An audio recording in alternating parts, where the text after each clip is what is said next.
ان اللہ وملائکتہ یصلون علی النبی یا ایھا الذین آمنوا صلوا علیہ وسلموا تسلیما الصلاۃ والسلام علیک یا رسول اللہ وعلی آلک واصحابک یا حبیب اللہ۔ السلام علیکم ورحمۃ اللہ وبرکاتہ۔ 10 محرم الحرام کا یوم عاشوراء کا یہ دن اہل بیت کی یاد کے اندر مومنین بسر کرتے ہیں۔ حضرت امام حسین رضی اللہ تعالی عنہ، ان کی سیرت، ان کی رفت، شان اور عظمت کے تذکرے کیے جاتے ہیں۔ اہل بیت کا گھرانہ وہ ہے جن کی شان اللہ تعالیٰ نے قرآن کے اندر بیان فرمائی ہے، جن کی پاکی کا ذکر قرآن کے اندر ہے، جن کی مودت اور جن کی محبت کا ذکر بھی قرآن کے اندر ہے۔ پھر آقا علیہ الصلوۃ والسلام کے کثیر تعداد کے اندر فرامین موجود ہیں۔ کبھی آقا علیہ الصلوۃ والسلام حسن و حسین کی محبت صحابہ کو بتاتے ہیں، کبھی آقا علیہ الصلوۃ والسلام آغوش نبوت کے اندر حسن و حسین کو چھپا لیتے ہیں، کبھی آقا علیہ الصلوۃ والسلام حسنین کریمین کو بوسہ دیتے ہیں اور صحابہ کو بتاتے ہیں الحسن والحسین ریحانتی من الدنیا، کہ حسن اور حسین یہ دو میرے جنتی پھول ہیں۔ کبھی آقا علیہ الصلوۃ والسلام سیدہ فاطمہ الزہرا کے بارے میں فرماتے ہیں الفاطمہ بضعۃ منی، فاطمہ میرے جگر کا ٹکڑا ہے۔ اور کہیں حضور فرماتے ہیں الفاطمہ سیدہ شباب اہل الجنہ، میری بیٹی فاطمہ جنتی عورتوں کی سردار ہے۔ اور کہیں حضرت علی کرم اللہ وجہ الکریم کے بارے میں حضور نے ارشاد فرمایا میری اور علی کی نسبت موسیٰ علیہ السلام اور ہارون جیسی ہے، وہ دونوں بھائی بھی تھے اور دونوں نبی بھی تھے۔ علی میرا چچا زاد بھائی ہے، لیکن اللہ نے میرے اوپر نبوت کو ختم کر دیا ہے۔ آقا علیہ الصلوۃ والسلام نے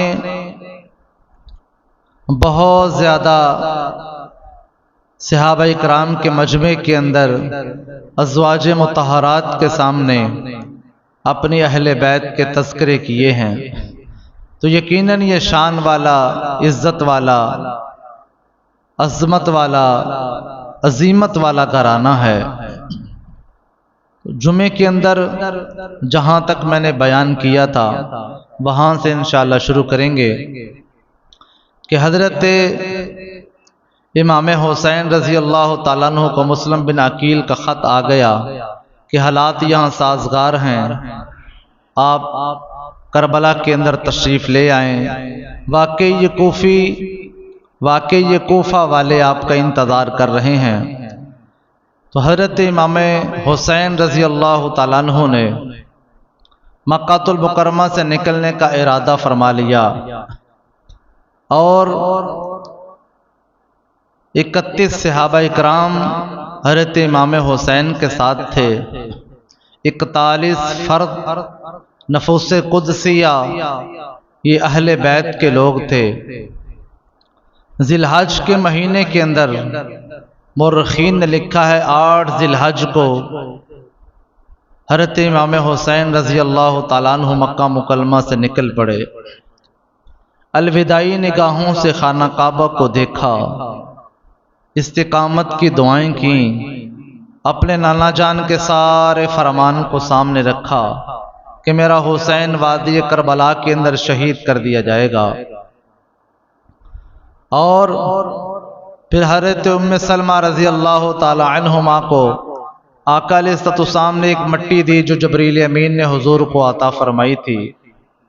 جامع ترمذی کے اندر ہے، مسند احمد بن حنبل کے اندر ہے، مجموع الزوائد کے اندر ہے، الخصائص القبرى کے اندر ہے اور تاریخ کی ساری کتابوں کے اندر موجود ہے کہ آقا علیہ الصلوۃ والسلام نے وہ مٹی حضرت ام سلمہ کو عطا فرمائی۔ اگر دیکھا جائے تو تقریباً حضرت امام حسین کی شہادت کے 55 سال پہلے حضور نے ام سلمہ کو مٹی عطا فرما دی۔ 55 سال پہلے ام سلمہ کو مٹی عطا فرما دی اور فرمایا کہ جب یہ مٹی خون کے اندر تبدیل ہو جائے، یہ سرخی مائل ہو جائے، مٹی خون میں بدل جائے، تو اے سلمہ یاد رکھنا اس وقت میرے حسین کو شہید کر دیا جائے گا۔ اب یہ خبر چھوٹی نہیں، آقا علیہ الصلوۃ والسلام نے اتنے سال پہلے عطا فرمائی۔ اور دوسری بات یہ ہے کہ آقا علیہ الصلوۃ والسلام کی 9 ازواج مطہرات حیات تھیں۔ آقا علیہ الصلوۃ والسلام کی 9 بیویاں زندہ تھیں۔ آقا علیہ الصلوۃ والسلام کے وصال کے بعد 9 بیویاں زندہ رہیں، لیکن آقا علیہ الصلوۃ والسلام نے وہ مٹی عائشہ کو نہیں عطا فرمائی، حضور نے وہ مٹی ام حبیبہ کو نہیں عطا فرمائی، آقا علیہ الصلوۃ والسلام نے کسی اور زوجہ محترمہ کو وہ مٹی نہیں عطا فرمائی۔ حضور جانتے تھے کہ میرے وصال کے 50 سال کے بعد سن 61 ہجری کے اندر حضرت امام حسین کو شہید کیا جائے گا، اس وقت میری زوجہ جو حیات ہوں گی وہ حضرت ام سلمہ ہی حیات ہوں گی۔ تو یہ ساری خبریں تو پہلے ہی پھیل چکی تھیں۔ آقا علیہ الصلوۃ والسلام نے حضرت امام حسین کی شہادت کی خبر صحابہ کو پہلے بتا دی، ام سلمہ کو مٹی عطا فرما دی۔ آقا علیہ الصلوۃ والسلام نے وادی کربلا کا نام وادی طف بتا دیا، اور حضور نے شہادت کی خبروں کو عام کر دیا۔ اور یہ بھی یاد رکھیں جتنے بھی دنیا کے اندر شہید ہوئے ہیں ان کی شہادت کی معروفیت مشہوری شہادت کے بعد ہوتی ہے۔ امام حسین بہت ایسے شہید ہیں کہ جن کو اللہ تعالیٰ نے آقا علیہ الصلوۃ والسلام کی زبان اطہر سے، حضور کی زبان نبوت سے وہ سارے کے سارے جملے جاری فرما دیے، میرے آقا نے حسین کی پیدائش کے اوپر ہی عطا فرما دیا۔ بچپن کے اندر کئی مرتبہ عطا فرمایا کہ میرے حسین کو شہید کر دیا جائے گا۔ یہ ساری خبریں شہادت سے پہلے ہی مشہور ہو گئی تھیں کہ میرا حسین شہید کر دیا جائے گا۔ آج اگر یہ کہا جائے کہ حسین وادی کربلا کے اندر نہ جاتے، امام حسین کو صحابہ نے روکا تھا حسین رک جاتے، تو امام حسین کیسے رکتے؟ حضور کی خبریں کیسے سچی ہوتی؟ آقا علیہ الصلوۃ والسلام کی حدیثیں جو گواہ تھیں، جو حضرت امام حسین کی شخصیت کے اوپر آقا علیہ الصلوۃ والسلام نے شہادت کی مہر لگائی تھی، امام حسین وادی کربلا جا کے شہید ہوتے تو یہ بھی میرے آقا علیہ الصلوۃ والسلام کی نبوت کی گواہی تھی۔ حسین امام حسین کو وادی کربلا کے اندر جانا تھا، پھر امام حسین نے ارادہ فرما لیا۔ حسین کے بھائی محمد بن حنفیہ نے بھی روکا کہ آپ ایسا کریں کسی گاؤں کے اندر نہ جائیں، آبادی والی جگہ پہ نہ جائیں، ریگستان کے اندر کہیں ٹھہر جائیں، اپنے نمائندوں کو وہاں بھیجیں، اگر حالات بہتر ہوئے، لوگ آپ کی بیعت کے لیے تیار ہوئے تو پھر آپ وہاں جائیں۔ یہ سارے سمجھانے والے، یہ سارے بتانے والے، سارے روکنے والے صرف منظر دیکھ رہے تھے، امام حسین آقا علیہ الصلوۃ والسلام کا فرمان دیکھ رہے تھے۔ ان کے سامنے حضور کی خبریں تھیں، آقا علیہ الصلوۃ والسلام کی حدیثیں موجود تھیں، حضور کے فرامین موجود تھے کہ میرا حسین وادی کربلا میں شہید کر دیا جائے گا۔ جو ہی امام حسین وادی کربلا کی طرف روانہ ہوئے، رستے کے اندر خبر مل گئی آپ کے چچا زاد بھائی مسلم بن عقیل کو شہید کر دیا گیا ہے، ان کے 2 بیٹے بھی شہید ہو گئے۔ حالات کا پتہ رستے کے اندر چل گیا، خبر آ گئی کہ حالات بہتر نہیں، اگر امام حسین کرسی کے لیے جاتے یار صرف اقتدار کے لیے جاتے تو حسین پلٹ کے وہاں سے واپس آ جاتے، مقام قادسیہ سے حسین پلٹ جاتے، واپس چلے جاتے، امام حسین وادی کربلا کے اندر نہ پہنچتے، لیکن امام حسین اپنی شہادت کی منزل کی طرف بڑھ رہے تھے۔ امام حسین حضور کے فرمان کو سچ کرنے کے لیے وادی کربلا میں جا رہے تھے۔ امام حسین شہادت کے عظیم رتبے کے اوپر فائز ہونے کے لیے میدان کربلا میں جا رہے تھے۔ امام حسین جو حضور نے خبریں دی تھیں وہ عظیمت پانے کے لیے، وہ شہرت جو آقا علیہ السلام نے بچپن میں عطا فرما دی تھی، وہ ساری عزت اور مقام حاصل کرنے کے لیے وادی کربلا میں جا رہے تھے۔ مختصر یہ کہ حضرت امام حسین رضی اللہ تعالیٰ عنہ جو ہی وادی کربلا کے قریب پہنچے، نینوا کے مقام پہ پہنچے، وہاں سے ابن زیاد نے حر بن یزید کو سپہ سالار بنا کے 1000 کل فوجی دستہ دے کے اور یہ حکم دے کے بھیج دیا کہ حسین کسی وادی کی طرف نہ جائے، حسین پانی کی طرف نہ جائے، حسین کو ریگستان کے اندر چٹیل میدان کے اندر روک دیا جائے، اور حر سے کہا تم نے اور کوئی بات نہیں کرنی، صرف حسین کے قافلے کو روکنا تیرا کام ہے۔ یہ علامہ ابن کثیر نے بھی لکھا ہے، ابن اسیر کے اندر بھی ہے، تاریخ کی کامل کتابوں کے اندر ہے۔ حر بن یزید نے امام حسین کے لشکر کو پا لیا۔ حسین نے پوچھا حر کیا چاہتے ہو؟ کہا بس تمہارے لشکر کو گھیرنا چاہتا ہوں، اور ہر طرف سے حسین کے لشکر کو گھیر لیا۔ پھر امام حسین نے پوچھا وجہ کیا ہے بتاؤ؟ کہا مجھے ابن زیاد نے حکم دیا ہے کہ امام حسین اگر کسی بستی اور گاؤں کی طرف چلے گئے تو وہاں جا کے ایک مرتبہ اگر حسین نے اپنا تعارف کرا دیا کہ میں سیدہ فاطمہ کا لال ہوں، مولا علی کا خون ہوں اور دوش نبوت پہ کھیلنے والا ہوں، جو ہی حسین نے ایک مرتبہ اپنا تعارف کرایا، یہ ساری کی ساری وادیاں، ساری بستیاں، یہ سارے لوگ امام حسین کی عقیدت میں جمع ہو جائیں گے۔ اگر یہ سارے لوگ امام حسین کی عقیدت اور محبت میں جمع ہو گئے، ان کو منتشر کرنا مشکل ہو جائے گا، پھر حسین گھیرے میں نہیں آئے گا۔ بس یہی حکمت ہے، حسین وادی کربلا سے آگے نہ بڑھے۔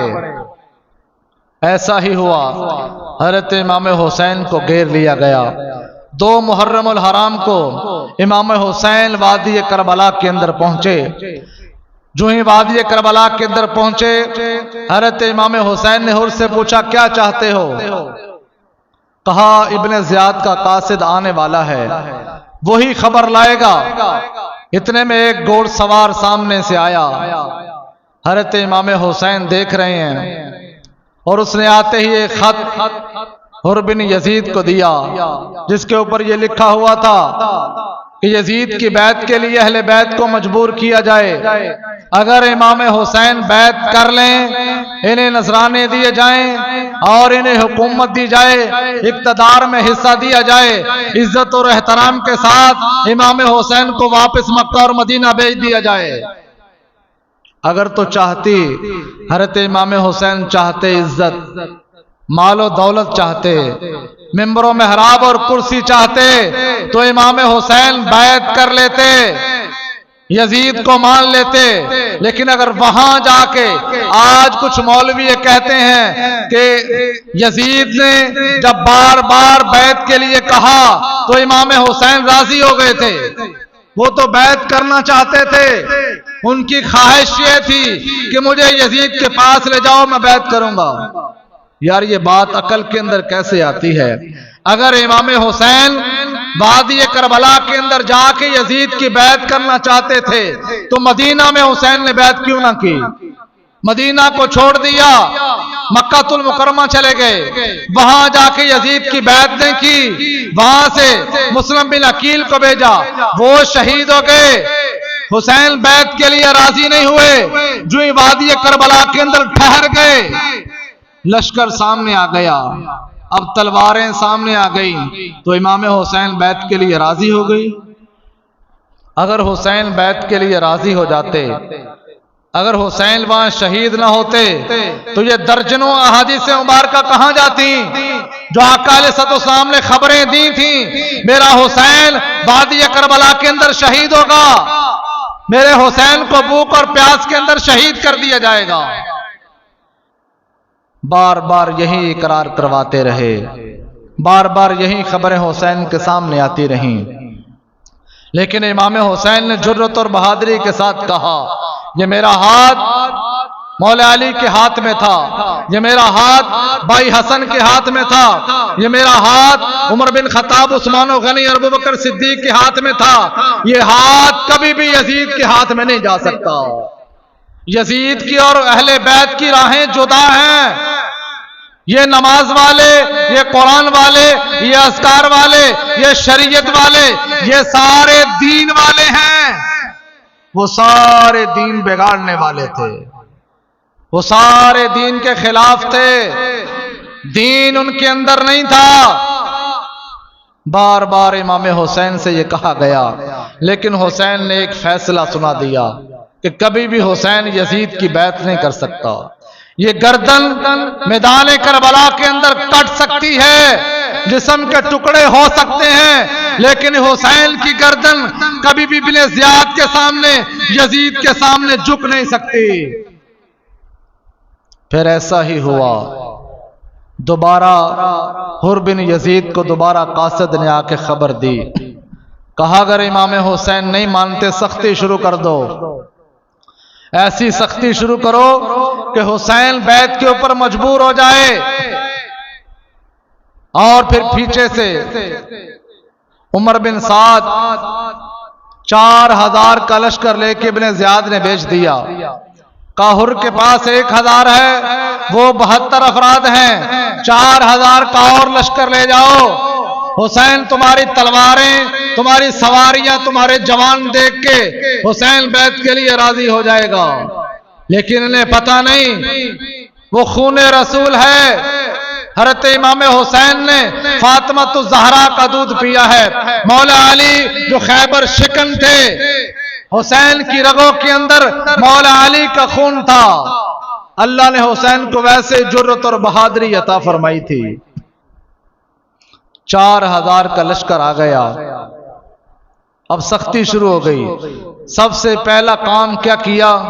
امام حسین کا پانی بند کر دیا، کہا پانی کے اوپر پہرا بٹھا دو، آج اگر تم تاریخ کے کمزور حوالے دے کے لوگوں کو یہ بتانا چاہتے ہو کہ حسین کا پانی بند نہیں، حسین کا پانی جاری تھا، اگر تم تاریخ کی ایک کتاب کا حوالہ دو گے تو سینکڑوں تاریخ کی کتابیں شاہد ہیں، ان کے سینے کے اندر یہ تحریریں موجود ہیں، تم چھپانا بھی چاہو تو نہیں چھپا سکتے۔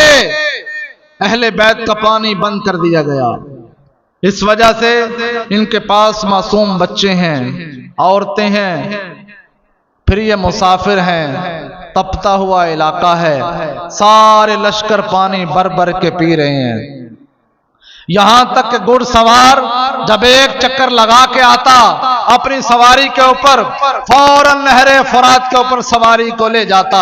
یہ خیموں والے سارے دیکھ رہے تھے، آج ان کے ظلم کی انتہا تھی، ان کے صبر کی انتہا تھی، ان کے گھوڑے پانی پی رہے ہیں، نہر فرات اچھل رہی ہے، پانی نظر آ رہا ہے، لیکن اہل بیت کے اوپر پانی بند ہے۔ اگر یہ ظلم نہیں تو اور کیا ہے؟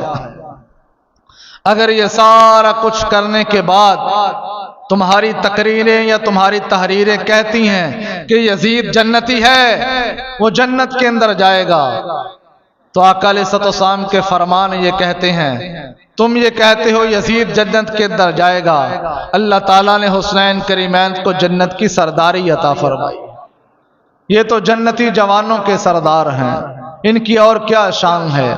قرآن بیان کرتا ہے انما یرید اللہ لیذہب عنکم الرجس اہل البیت ویطہرکم تطہیرا، اللہ نے ساری اہل بیت کو پاک فرما دیا ہے۔ حضرت امام حسین جب 7 محرم کو پانی بند کیا، امام حسین خیموں کے اندر آئے تو چھوٹے سارے بچے کلیوں کی طرح مرجھائے ہوئے تھے۔ اب امام حسین کے صبر کا آج آغاز ہو گیا ہے۔ آج جو اہل بیت کا گھرانہ ہے، آج وہ صبر و استقامت کا پہاڑ بننے کے لیے تیار ہے۔ امام حسین خیموں کے اندر آئے، دیکھا چھوٹے سارے بچے مرجھائے ہوئے ہیں۔ 8ویں محرم کو پانی بند رہا، کسی کو پانی میسر نہیں آیا۔ 9 محرم الحرام آئی، جمعرات کا دن تھا، دن ڈلنے والا تھا۔ حر بن یزید سامنے آ گیا اور آ کے کہا کہ بس اب وقت نہیں ہمارے پاس۔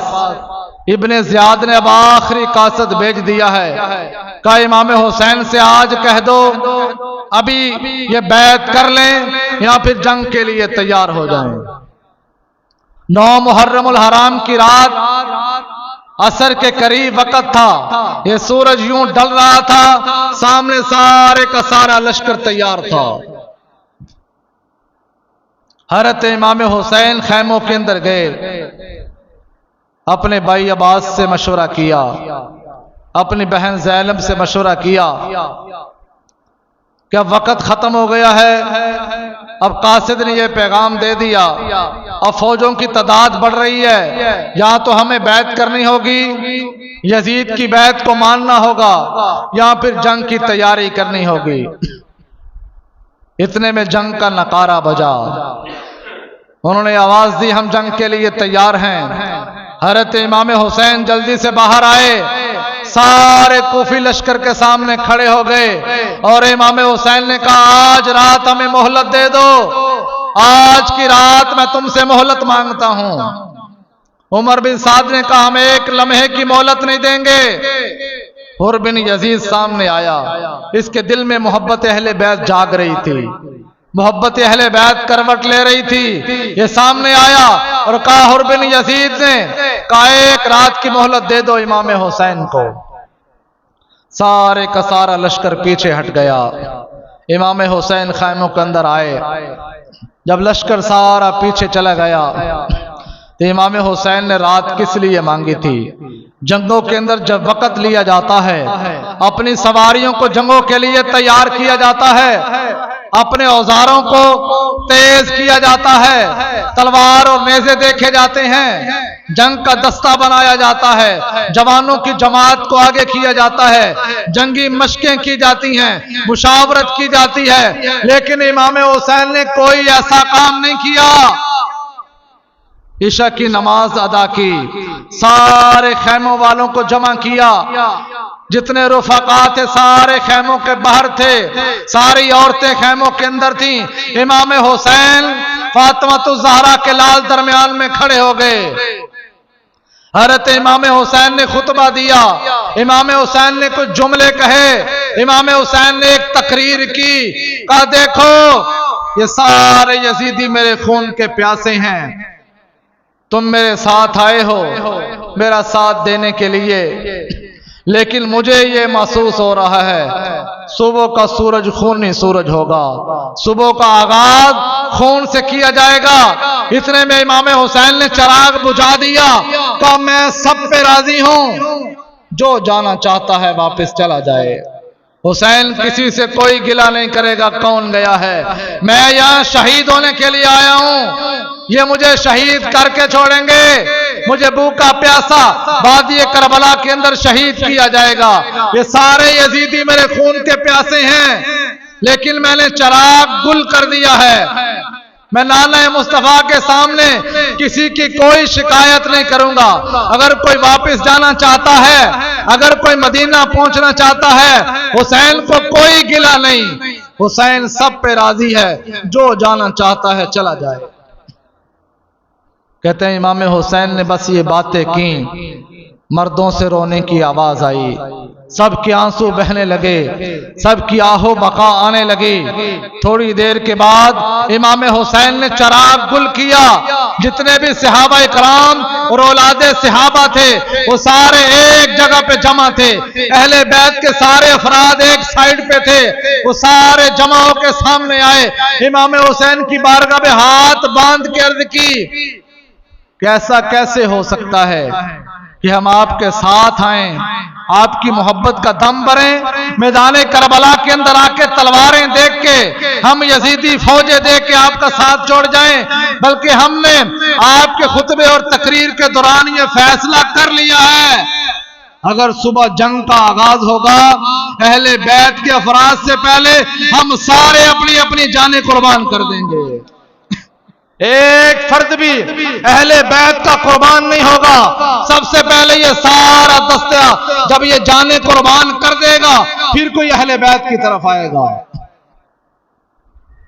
حضرت امام حسین نے دعائیں دی، حضرت امام حسین خیمے کے اندر چلے گئے، ساری رات اہل بیت والوں نے تلاوت قرآن کے اندر گزار دی، ساری رات امام حسین اللہ کی بارگاہ میں استقامت کی دعائیں کرتے رہے، اللہ کی بارگاہ میں صبر مانگتے رہے، یا اللہ صبح حسین کو صبر عطا فرمانا، صبح یہ میری شہادتیں قبول کر لینا۔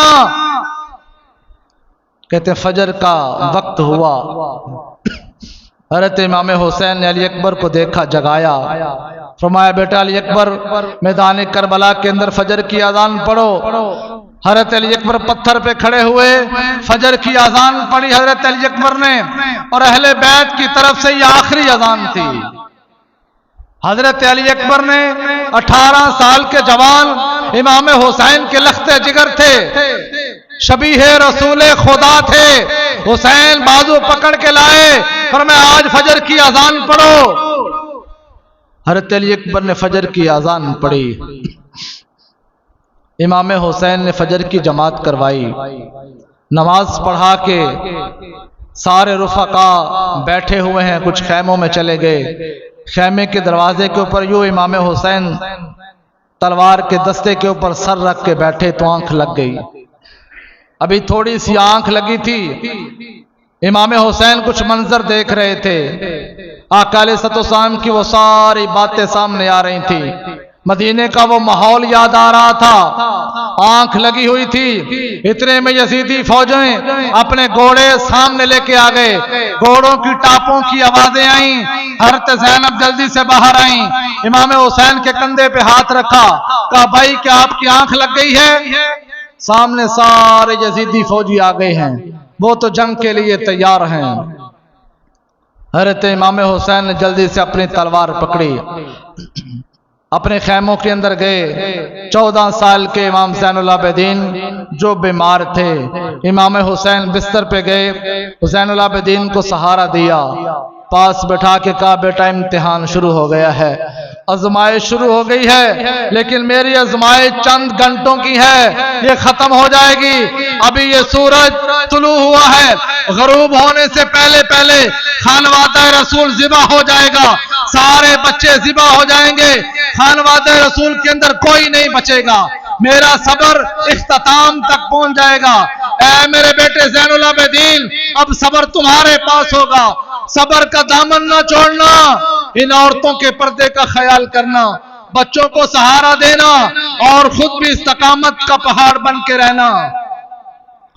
امام زین العابدین کو بتا کے حضرت امام حسین نبی خیمے میں تھے، اپنی بہن کی طرف گئے، کہا دیکھنا ہم نے چادر تطہیر کا خیال کرنا ہے، پردے کی آیات ہمارے گھر کے اندر آئی ہیں، آقا علیہ الصلوۃ والسلام ہمارے نانا جان کے اوپر پردے کی آیتیں نازل ہوئی ہیں، اگر کچھ بھی لٹ جائے، سارا کچھ کٹ جائے، کسی کی آہو بقا نہیں آنی چاہیے، کسی کی کوئی آواز، کوئی نوحہ، کوئی بین نہیں آنا چاہیے، کسی کا کوئی پردہ چاک نہیں ہونا چاہیے، اپنے پردے اور اپنے حجاب کا خیال رکھنا، یہ خاندان نبوت ہے، کوئی عام خاندان نہیں۔ اتنے میں بار بار للکارا گیا، بار بار آوازیں دی گئیں، آؤ مقابلے کے لیے، حضرت امام حسین سامنے گئے آخری بار اتمام حجت کے لیے، ان کو بتانے کے لیے امام حسین لشکر کے سامنے کھڑے ہو گئے، کہا ظالمو ایک دفعہ سوچ لو، تمہیں دولت کا نشہ ہے، تمہیں رعایا کا نشہ ہے، تمہیں کرسی کا لالچ ہے، میرے سوا اس کائنات کے اندر حضور کا کوئی نواسا موجود نہیں ہے، میں حضور کی گود کے اندر کھیلنے والا ہوں، مصطفیٰ نے نبوت والی زبان مجھے جسلائی ہے، آقا علیہ السلام نے جنتی جوانوں کی سرداری مجھے عطا فرمائی ہے، میں فاطمہ کا لخت جگر ہوں، مولا علی کا فرزند ہوں، ایک دفعہ دیکھو میری طرف۔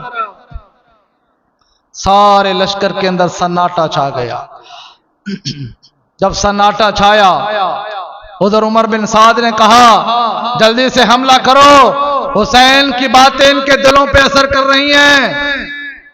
حضرت امام حسین نے حر بن یزید کی طرف دیکھا، حر بن یزید جو گھیرنے والا تھا، حر بن یزید جو کربلا میں لانے والا تھا، جو سب سے پہلے 1000 کا لشکر لے کے آیا تھا۔ امام حسین نے حر کی طرف دیکھا، اس نے اپنے گھوڑے کو ایڑی لگائی، جلدی سے میدان کربلا کے درمیان میں آ گیا۔ جب وہ درمیان میں آیا، اب اہل بیت کا سارے لوگ بھی حر بن یزید کی طرف دیکھ رہے ہیں، اب سارے یزیدی فوجی دیکھ رہے ہیں، ابھی جنگ شروع نہیں ہوئی۔ حر بن یزید درمیان میں چلا گیا، وجہ کیا ہے؟ حر بن یزید نے ایک دفعہ اہل بیت کی طرف دیکھا اور دوسری دفعہ سارے یزیدی فوجوں کی طرف دیکھا۔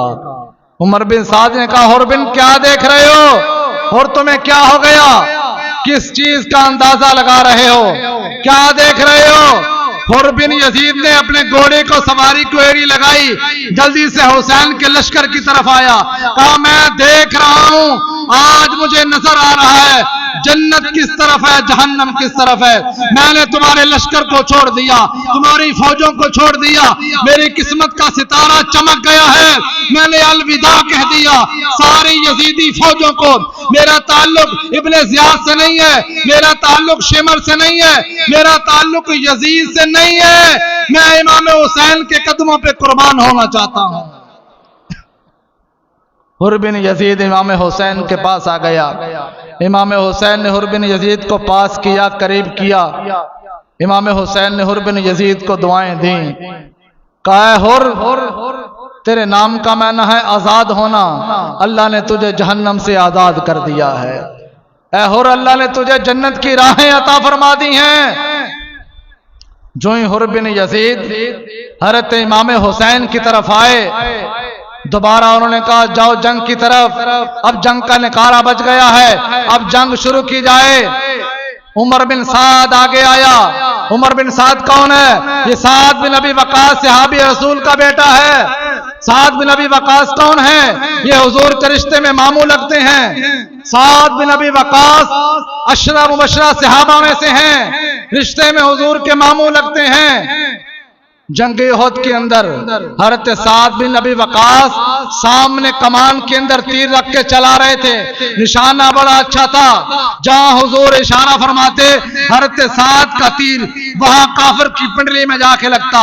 اگر کوئی بھی پاس سے تیر لے کے گزرتا، حضور ان کے ہاتھوں سے تیر لے کے حضرت سعد کی کمان میں خود رکھ رہے تھے اور ارشاد فرما رہے تھے سعد فلاں کافر کے کندھے پہ تیر لگاؤ، فلاں کی پنڈلی پہ لگاؤ، فلاں کی کمر پہ لگاؤ، جہاں جہاں حضور کا اشارہ ہوتا سعد کا گھومتا ہوا تیر وہاں جا کے لگتا۔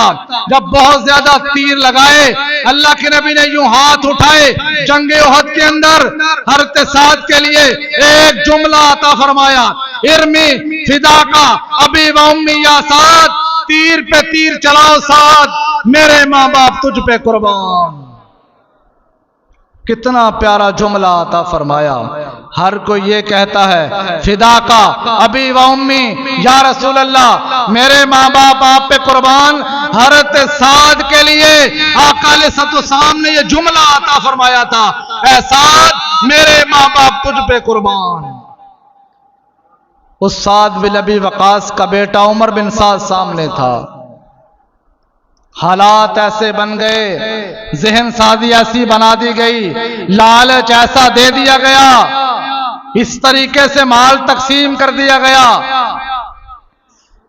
عمر بن سعد سامنے آیا، اپنی کمان میں سب سے پہلا تیر رکھا، اہل بیت کی طرف چلا کے کہا لوگوں گواہ ہو جاؤ، اہل بیت کی طرف سب سے پہلا تیر میں نے چلایا ہے۔ حضرت سعد بن ابی وقاص کافروں کو تیر ماریں اور بیٹا اہل بیت کی طرف تیر چلائے۔ کہتے ہیں پھر دوبارہ جنگ شروع ہو گئی۔ جب جنگ شروع ہوئی، اہل بیت کے سارے رفقا جنگ لڑ رہے ہیں، باقاعدگی کے ساتھ جنگ کا آغاز کر دیا گیا ہے۔ اب جب جنگ شروع ہو گئی، اہل بیت کے لوگ بھی تیر برسا رہے ہیں، اب وہاں سے بھی تیر آ رہے ہیں۔ کافی دیر جنگ لڑنے کے بعد وہ سارے یزیدی فوجی اکٹھے ہو گئے، کہا ایسے کام نہیں چلے گا، ایک ایک کر کے مقابلے کے اندر لایا جائے۔ جب یہ کہا پھر ایک ایک کر کے صحابہ اکرام میدان کربلا کے اندر گئے، شہادتیں نوش ہوتی رہیں، سارے صحابہ اکرام شہید ہو گئے۔ حضرت امام حسین وادی کربلا کے اندر جاتے، جو شہید ہوتا لاشا کندھے پہ اٹھا کے خیموں کے اندر رکھ دیتے۔ سارے صحابہ اکرام کے لاشیں خیمے کے اندر موجود تھے، لیکن حضرت امام حسین استقامت کا پہاڑ تھے۔ امام حسین کے جستجو کے اندر، گفتگو کے اندر، رفتار کے اندر، گفتار کے اندر، انداز کے اندر کوئی تبدیلی نہیں آئی۔ کافر اہل بیت کے لوگوں کی باری آئی، دوبارہ پھر آواز دی گئی کہ اگر کوئی خیموں میں ہے تو باہر آئے۔ اون و محمد جلدی سے بازو چھڑا کے حضرت امام حسین کے بانجے سیدہ زینب کے بیٹے آگے بڑھے۔ اون اور محمد دو لال تھے اور اپنے ماموں جانو امام حسین کی بارگاہ میں آئے، کہا ہمیں اجازت دیجئے، ہم وہاں جانا چاہتے ہیں میدان کربلا کے اندر۔ بھائیو اصل مسئلہ یہ نہیں کون شہید ہوا، کس طرح شہید کیا گیا، اصل بات یہ ہے ساری شہادتیں ہوئی ہیں، میدان کربلا کے اندر شہید کیا گیا، ظلم و بربریت کی گئی ہے۔ اگر تم کو فلاں کو تلوار لگی، فلاں کو تیر لگا، فلاں کو ٹکڑے کیے گئے، تو یہ ساری تاریخ ہے۔ مختصر یہ ہے کہ سب کو شہید کیا گیا اور سب کو شہید یزید کی فوجوں نے کیا ہے۔ جو ہی اون و محمد میدان کربلا کے اندر آئے اور یہ بڑی عظیمت کے ساتھ لڑ رہے تھے، اہل بیت کی تلواریں یزیدی کی تلواروں کے ساتھ ٹکرا رہی تھیں، اور دیکھتے ہی دیکھتے جہاں تک یہ دو شہزادے جاتے، کوفی سارے یزیدی واصلے جہنم ہو رہے تھے، گاجر مولی کی طرح یہ کٹ رہے تھے۔ آخر یہ دو تھے، عمر بن سعد نے کہا اور شمر ذی جوشن نے کہا جلدی سے سارے یک بارگی کے ساتھ حملہ کرو۔ بس یہ دو میدان میں شہزادے تھے، ہر طرف سے تیر آنے لگے اور ان کے جسم کو تیروں کے ساتھ چبو دیا گیا۔ ننھے جسموں کے اوپر سینکڑوں تیر جب لگے، جب یہ دونوں میدان کربلا کے اندر گرے، حضرت امام حسین خیمے کے باہر تھے، حضرت زینب نے جلدی سے آواز دی، کہا میرے بھائی جان دیکھیے میرے دونوں لال میدان کربلا کے اندر شہید ہو گئے ہیں۔ حضرت امام حسین جلدی سے میدان کربلا میں گئے، اب دونوں شہزادوں کو سینے سے لگایا، اب حسین گھسیٹتے ہوئے دونوں کو خیموں میں لائے۔ اب یہ اہل بیت کے دو شہزادے حضرت امام حسین کی طرف سے شہید ہو گئے اور تیر نکالے گئے، تلواروں کے کٹ دیکھے گئے، جسم سارا چھنی تھا، انہیں لٹا دیا گیا خیموں کے اندر۔ ابھی لٹایا ہی تھا کہ حضرت سکینہ جلدی سے امام حسین کی بارگاہ میں آئیں، کہا مجھے پیاس نے بڑا تنگ کیا ہے، میرا بھائی علی اصغر بھی پیاس کے ساتھ تڑپ رہا ہے۔ اتنے میں حضرت عباس علمدار مشکیزہ لے کے، یہ حضرت حسین کے بھائی تھے، جلدی سے مشکیزہ کندھے پہ رکھا، تلوار لے کے آئے اور اجازت مانگی امام حسین سے، مجھے اجازت دیں میں نہر فرات سے پانی بھر کے لاتا ہوں۔ حضرت امام حسین نے دیکھا، کہا دیکھو سارے صحابہ شہید ہو گئے ہیں، پیچھے میرے پاس بچتا کیا ہے؟ اے عباس تم میرے بھائی ہو، اگر تم بھی چلے گئے، تم بھی شہید ہو گئے، مجھے سہارا کون دے گا؟ حضرت عباس علمدار نے اجازت مانگی، آخر کار امام حسین نے اجازت دی، یوں کندھے کے اوپر مشکیزہ رکھا، ہاتھ میں تلوار لے، اور جو ہی میدان کربلا سے گزرتے ہوئے بجلی کی طرح نہر فرات کے اوپر پہنچ گئے، وہاں سے پانی کا مشکیزہ بھر لیا، کندھے پہ رکھا، امام حسین رضی اللہ تعالیٰ عنہ خیمے کے باہر سے یہ سارا منظر دیکھ رہے تھے۔ اہل بات والے گفتگو کر رہے تھے کہ ابھی چند لمحوں کے اندر حضرت عباس پانی لے کے آئیں گے، سب کا حلق تر ہو جائے گا، سب کے اندر جرت اور بہادری اور آ جائے گی، جسموں کے اندر توانائی آئے گی، اور پانی ہمارے بالکل قریب ہے۔ اتنے میں اعلان کیا گیا، اگر عباس علمدار پانی کا ایک مشکیزہ لے کے خیموں تک پہنچ گئے، تم یہ جنگ کبھی بھی ختم نہیں کر سکتے۔ اللہ نے انہیں اتنی طاقت عطا فرمائی ہے، جہاں جہاں بھی کھڑے ہو سارے عباس کے اوپر حملہ کر دو۔ سارے نوجوان سپاہی حضرت عباس علمدار کی طرف آئے اور تیروں کے وار کیے، نیزوں کے وار کیے، سارا مشکیزہ چھنی ہو گیا، پانی سارا گر گیا۔ عباس علمدار گھوڑے سے زمین کے اوپر آئے اور انہیں شہید کر دیا گیا۔ حضرت امام حسین نے جب یہ منظر دیکھا، پھر امام حسین چلتے ہوئے وادی کربلا کے اندر آئے۔ دوپہر کا وقت قریب تھا، سورج اپنی تپش، اپنی گرمی، اپنی آگ برسا رہا تھا۔ حضرت امام حسین آئے، جب بھائی کے لاشے کو کندھے پہ رکھا، اب حسین کے قدم بوجھل ہو رہے تھے۔ حسین بڑے آہستہ آہستہ چلتے ہوئے خیموں کے اندر گئے، عباس علمدار کو رکھ دیا، اور ابھی رکھا ہی تھا کہ دوبارہ للکار آئی، کہا جلدی سے کوئی جوان ہے اسے باہر لایا جائے، ورنہ ہم خیموں کی طرف آئیں گے، ہم خیموں کے اوپر حملہ کر دیں گے۔ حضرت حسن رضی اللہ تعالیٰ عنہ کے بیٹے حضرت قاسم، جو ساری اہل بیت میں سب سے خوبصورت تھے، بس آخری بات ہے، اس کے بعد ہم دعا کریں گے، یہ واقعہ انشاءاللہ جمعے کے اندر چلتا رہے گا۔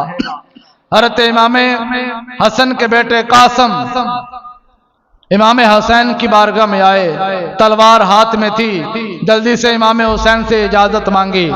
امام حسین نے سینے سے لگا لیا، کہا تم تو میرے بھائی حسن کی نشانی ہو، میں تمہیں کیسے اجازت دے سکتا ہوں؟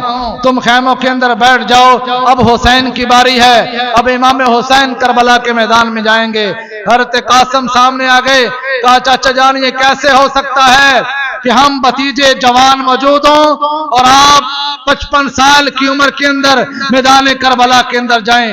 ہمارے ہوتے ہوئے آپ میدان کربلا کے اندر نہیں جائیں گے۔ اپنی پھپھو زینب کے پاس گئے، جا کے اجازت مانگی، حضرت زینب نے سینے سے لگایا، پیار کیا، کہا بھائی حسن کی نشانی ہو تمہیں کیسے اجازت دے دیں؟ بارہا تکرار کرنے کے بعد حضرت قاسم کو اجازت دی۔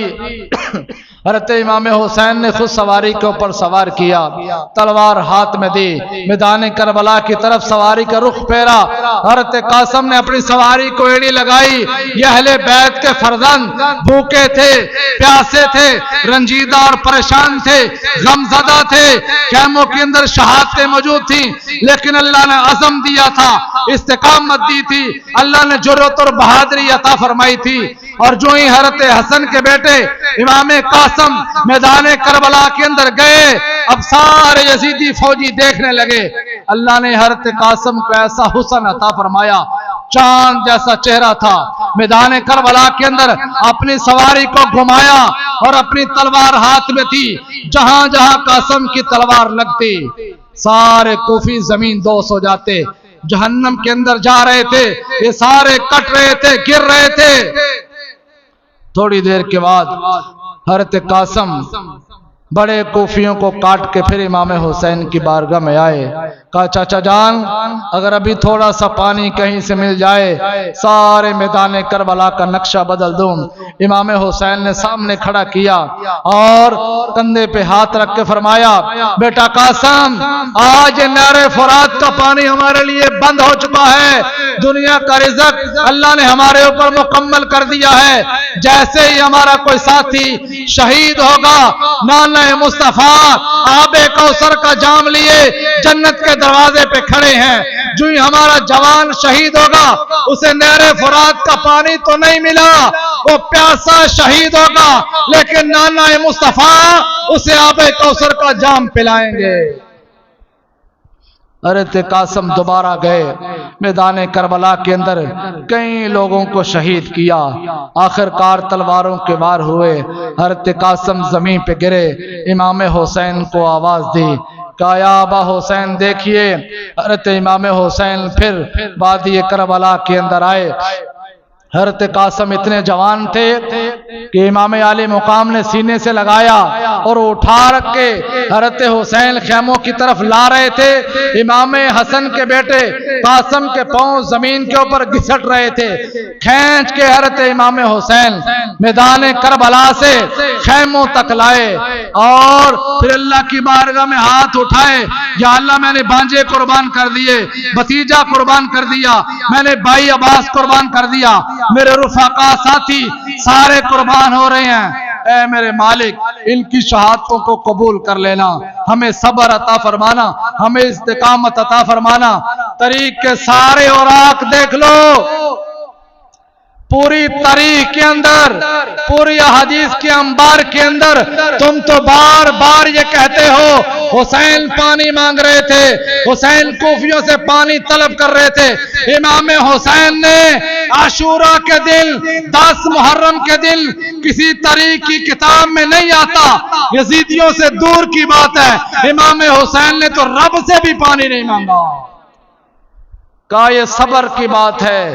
آج صبر و رضا ہے ہمارے لیے، آج اہل بیت کا صبر رب نے ظاہر کرنا ہے، آج ہمیں صبر کر کے دکھانا ہے۔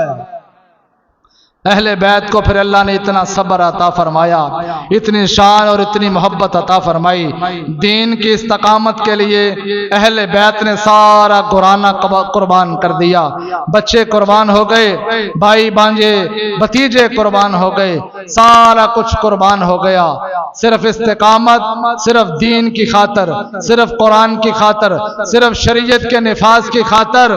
اور آج ہم نے صرف پانی بانٹ کے امام حسین کا حق ادا کر دیا، آج ہم نے لنگر کھا کے، لنگر بانٹ کے امام حسین کا حق سال کے لیے ادا کر دیا۔